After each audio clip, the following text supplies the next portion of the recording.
As men and women, we all have to do better.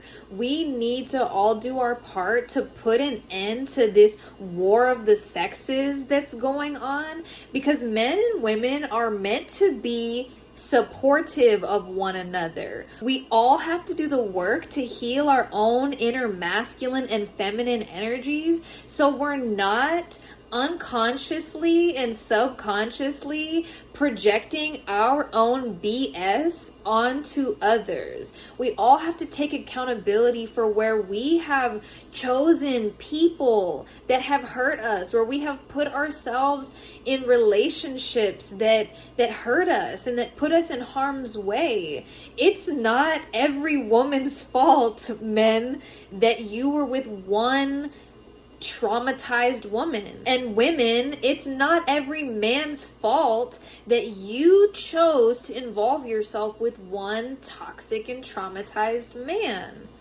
And it's not to blame outward, to point fingers outward, and it's also not to blame and down on ourselves. It's for all of us to take accountability for ourselves, for our own traumas, our own wounds, the things that we've seen in our families passed down through the lineage. We have to take a real close and hard look at these things so that we're not the ones who are perpetuating this war against men and women, because unless we're giving energy to it, it's not real. There are beautiful, loving, respectful women out in the world, and there are beautiful, loving, respectful, loyal, and dedicated men in the world. We exist. They exist.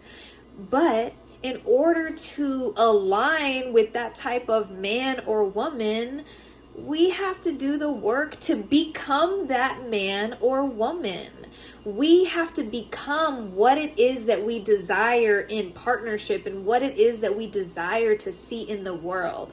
So men and women, we all gotta do a better job at being the most beautiful, optimal version of ourselves, which of course requires commitment and work. But that's the work that we're here to do, unless we want to be toxic and traumatized our whole lives. But what's the fun in that? What's the fun in perpetuating pain and suffering, the same pain and suffering that we saw our mothers and our fathers and our families go through? It's not the vibe, okay?